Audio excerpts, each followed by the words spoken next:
ఆయన మార్కెట్కి బాగా అమ్ముతున్నారు. సరే బాగా లాభం ఉన్న తర్వాత మనం ఏంటంటే ఓకే ఇది మనం మార్కెట్లో ఇవ్వచ్చు అని చెప్పి మనం ఈ క్లోనింగ్ అనేది తయారు చేసాం. ఫస్ట్ అయితే గింజ మొక్క ఈ మొక్క గింజ వస్తాయి కదా, ఆ గింజ తయారు చేసి ఇచ్చాం రైతులకి. ఆ గింజ మొక్క మనం పెట్టి ఇద్దరు ముగ్గురు రైతులకి ఇచ్చాం.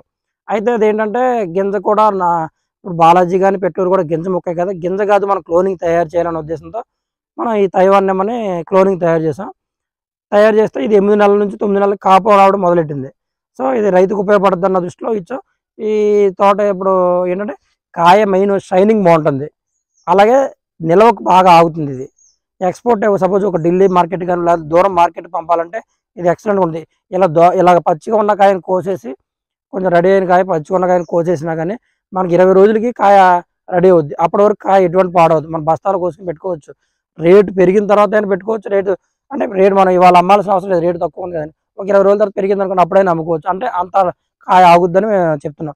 ఇంకోటి ఏంటంటే ఈ మన బాలాజీ నిమ్మలో ఇవి నాటు నిమ్మ కానీ అవి వేయొద్దని మనం చెప్పట్లే, కానీ అవి 4 నుంచి 5 సంవత్సరాలు పడతాయి. ఇది తొందరగా వద్ది, తొందరగా కావాలనుకున్న వాళ్ళు ఇది వేసుకోవచ్చు.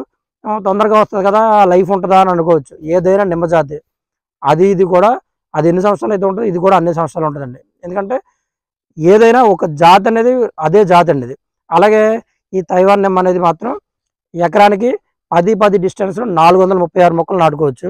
లేదు నాకు కొంచెం బలం ఎక్కువ, మా భూమి బలం ఉందంటే 12 డిస్టెన్స్ మీద 303 మొక్కలు నాటుకోండి. ఏ నెలకైనా సూటబులే. వాటర్ ఎక్కువ ఉన్న వాటర్ ఇబ్బంది ఉండదు. మనం వాటర్ అంటే సఫిషియెంట్గా వదులుకుంటే సరిపోతుంది. మనం ఏంటంటే ఈ డిస్టెన్స్ అనేది మాత్రం ఒకవేళ బాగా దగ్గర అవుతుంది అని అనిపిస్తే మాత్రం డైమండ్ షేప్లో వేసుకోవచ్చు. ఏది ఒకవేళ కొంతమంది 7 అడుగులు 8 అడుగులు కూడా వేసుకుంటా అంటున్నారు, కానీ అది అంత అవసరం లేదు. 10 అడుగులు వేసుకోండి చాలు. మరీ 15 18 అడుగులు అయితే అవసరం లేదు. ఎందుకంటే ఇది ఎక్కువ ప్రూనింగ్ చేసుకోవాలి. ప్రూనింగ్ కూడా ఎప్పుడు చేసుకోవాలంటే కాయ ఇది అయిపోయిన తర్వాత ప్రూనింగ్ చేసుకోవడం కాదు, కాయ ఉన్నప్పుడే, ఈ కాయ పిండి స్టేజ్లో ఉన్నప్పుడే మనం ఏంటంటే ఇంకో కొమ్మ ఏదైతే కొమ్మలు మనకి ఉండవో ఆ కొమ్మలు మనం ప్రూనింగ్ చేసుకోవాలి. అప్పుడు ఏమవుతుందంటే ఈ కాయ అమ్మాయి లోపల మళ్ళీ కాయ, మళ్ళీ కాయ అమ్మాయి లోపల మళ్ళీ కాయ వస్తుంది. ఇది షైనింగ్ కూడా చాలా బాగుంటుంది. ప్రూనింగ్ అనేది ఎప్పుడు చేసుకుంటా ఉంటే చాలా మంచి పంట అండి, చాలా మంచి ఆదాయం ఉన్న పంట తైవాన్ నిమ్మ.